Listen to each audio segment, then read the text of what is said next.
જી નમસ્કાર મિત્રો, આપ જોઈ રહ્યા છો બાજ ગુજરાતી ન્યૂઝ।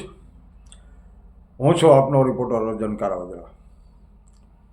અમારી બાજ ગુજરાતી ન્યૂઝ યુટ્યુબ ચેનલને જોવા માટે લાઈક કરો, સબસ્ક્રાઈબ કરો અને શેર કરો મિત્રો, અને અમને સપોર્ટ કરો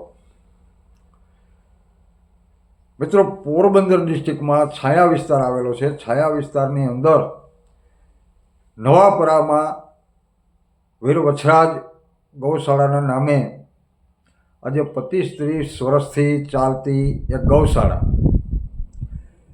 જે છાયા વિસ્તારના લોકોએ એમની મહામહેનતના ફાળાથી બનાવેલી આ ગૌશાળા,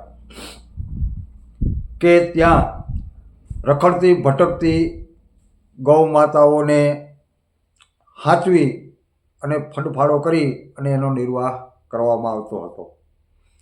તો આ ગૌશાળા ઉપર કોઈની પણ નજર પડી હોય એવું લાગી રહ્યું છે મિત્રો। સુપ્રીમ કોર્ટની જે ગાઈડલાઈન છે ગૌચર ખુલ્લા કરવાની, એ આપણા દરેક માટે આવકાર્ય છે। તો ગૌચર ખુલ્લા કરવા કેના માટે? ગાયો માટે। જે ગાયો રખડતી ભટકતી બધી બજારે, સિટીમાં, શહેરમાં, ગામડામાં જોવા મળે છે, એના માટે ગૌચર ખુલ્લા કરવાનો સુપ્રીમ કોર્ટની ગાઈડલાઈન છે। પણ આ ગૌચરા પાડી નાખવાની ગાઈડલાઈન ક્યાંથી આવી? કઈ જગ્યાએ આની જોગવાઈ છે? એ પણ આપણે એક જાણવા જેવું છે। સુપ્રીમ કોર્ટની ગાઈડલાઈનમાં ગૌશાળા પાડી નાખવા એ ઉલ્લેખ છે કે નહીં, એ તો તપાસનો વિષય છે। તપાસ કર્યા પછી ખબર પડે। પણ ગૌચરો જે ખુલ્લા કરવાના છે, તે ગૌચરો તો હજી ક્યાંય ખુલ્લા કરવામાં આવતા નથી। પણ જે લોકો ગૌશાળાઓ બનાવી અને રખડતી ભટકતી ગાયોને હાંચવે છે, તે ગૌશાળાઓ પાડી અને આ ગાયોને પાછી બજારમાં રઝળતી કરવાનો આ એક કિમિયો છે, એમ કહી શકીએ આપણે। આ સરકારની, આ તંત્રની, આ અધિકારીઓની આ બેધારી નીતિ છે, બરોબર। નાના માણસો, નબળા માણસો આવા ગૌશાળાઓ આમમાં જ પરેશાન કરી અને સરકારે જે બનાવેલા કાયદાઓ છે એના કાગળો કરીને મોકલી દેવાના। મસ્ત મોટા મગરો, મસ્ત મોટા દબાણદારો, મસ્ત મોટા ભૂમાફિયાઓ, મસ્ત મોટા ગુંડાઓ, મસ્ત મોટા રાજકીયો, આ જેની જ્યાં પેશકદમી કીધી છે ત્યાં ક્યારેય હજી સુધી આપણે જોયું નથી કે દબાણ દૂર થયું છે। માત્ર ટાર્ગેટ નાના માણસો અને ગૌશાળાઓને જ કરવામાં આવે છે, ધાર્મિક જગ્યાઓને કરવામાં આવે છે। તો મિત્રો, અમારી તો અંદરની વેદના છે ગૌ માતા વિશે, એના માટે થઈ મારી પાસે હમણાં પોરબંદર છાયા નવાપરાનો વિડીયો આવ્યો છે, મેં જોયો એટલે આપણે દુઃખ થયું, અતિ દુઃખ થયું અંદરથી, કે ભાઈ જે માણસો મહેનત મજૂરી કરી અને કમાય છે એમાંથી એનો ભાગ કાઢી અને એક એક પૈસો ભેરો કરીને આ ગૌશાળા બનાવવામાં આવી, એટલું ગૌધન સાચવવામાં આવ્યું, આજ એ ગૌધન નિરાધાર થયું છે।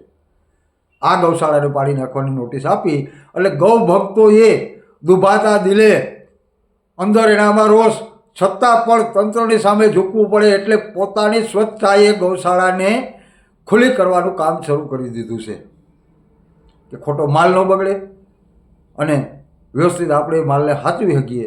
આજ રડતા હૃદયે આ ગૌ ભક્તો આ ગૌશાળાનું સ્વચ્છતાએ ડિમોલેશન કરી રહ્યા છે।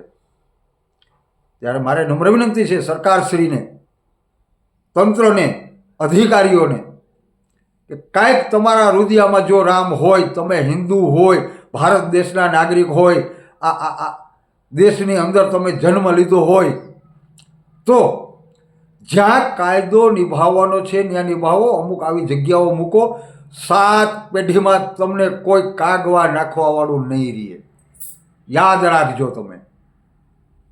આ વિનાશકાળી વિપરીત બુદ્ધિ છે। બસ આટલું કહેવાનું છે મારે। જય હિન્દ, જય ભારત, વંદે માતરમ, જય ગૌ માતા। પોરબંદર સાયા નવાપરા 25 વર્ષથી હાલતી વીર વછરાજ ગૌશાળા છે. આનું તંત્ર દ્વારા નોટિસ મળતા ગૌસેવકો દ્વારા સ્વેચ્છાએ આને દૂર કરવામાં આવે.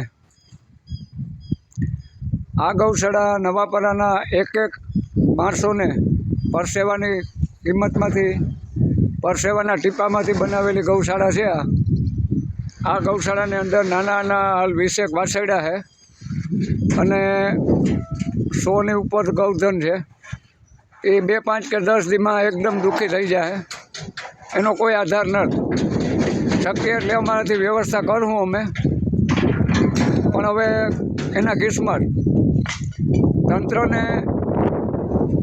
છાયા ગ્રામ પંચાયત હતું ત્યારે ગ્રામ પંચાયત દ્વારા જે ગૌશાળો હતો એમાં તંત્રએ અત્યારે એનું ઓલું સ્ટોર બનાવી દીધો. એ પછી નગરપાલિકામાં થયું, નગરપાલિકા પછી મર્જ થયો, તો આખા ગ્રામ પંચાયતની ગૌશાળા પણ આ ખાઈ ગઈ. એમાં ગોવાને પગાર પર જેઠા બાપાને આપવામાં આવતો અને એ ગૌશાળામાં હાલ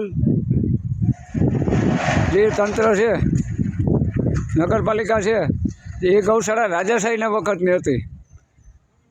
એ ગૌશાળાને પણ નગરપાલિકાએ જપ્ત કરી લીધી અને આ નવાપરાના એક માણસોની મહેનત અને પરસેવાના પૈસામાંથી આ બનેલા ગૌશાળાનું ડિમોલેશનની નોટિસ આપી. એ નોટિસને માન્ય રાખી અને હાલ તો અમે આ હટાવીએ, કારણ કે સંવિધાન અને કાયદાને નિયમમાં મુજબ આપણે હાલવું એ લોકશાહીનો નિયમ છે. એ મુજબનું કામ અમે કરી રહ્યા છીએ હાલ. પણ દુઃખની વાત એ છે કે તંત્રએ ગૌ માટે કોઈ પણ વ્યવસ્થા વગર આ જે કર્યું કે કોઈ પણ અમને જગ્યા ફાળવા વગર આ કર્યું, એક દુઃખદ છે. કોઈ સાંભળવાવાળું નથી. જય ગૌ માતા. હવે કાલથી આ નાના 20-25 વાછરડા, આ ગાયું, આ ઝાડવા અમારા વાવેલા, અમારું લોહી ગૌસેવકોનો પરસેવો સીંચી અને મહેનતથી અહીંયા જે 100-125 ગાયોને ખોરાક મળતો, હાલ પર જો આ ખોરાક મળે એ બધું 8-10 દી પછી રટણ પટણ થાય. અને આ જાગૃત જગ્યા છે, આ જગ્યાની અંદર ગમે એ યાદ રાખજો, કોઈ પણ સુખી થાય એ શક્ય નથી. અહીંયા સરકારને નવાપરાએ આ એક પણ જગ્યા બચાવી હતી, એની ઉપર પણ જેની પણ નજર પડી એ પણ બધા ભોગવવા તૈયાર રહે અને તૈયાર રહેવું જોઈએ. હવે ગાયો માટેનું જે એક આ વસ્તુ હતી આપણે આ પાડી નાખીએ અને પડાવી નાખીએ. સામે કોઈ પણ જગ્યા ફાળવતા નથી. છાયાનો એકમાત્ર ગૌશાળો હતો, એ ગૌશાળો છે, એ પણ નગરપાલિકાનો હાલ સેનેટરી વિભાગના વાહનો ત્યાં હોય એટલે વાહનો એમાં પૂરીને એનો સ્ટોર બનાવી નાખ્યો.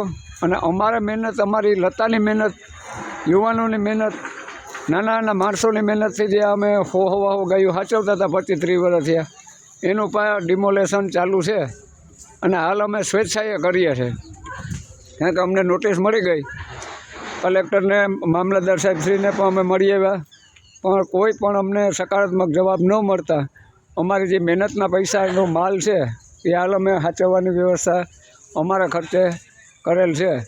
ગૌ માતા બધાને સદબુદ્ધિ આપે અને નેતાશ્રીઓ અને બધાને જણાવવાનું કે તમે બીજું બધું કરો, કંઈક આ ગાયોના રહેઠાણમાં જો મીઠી નજર રાખો તો આગળ ઉપર તમારા પર ભવિષ્ય માટે સારું હોય.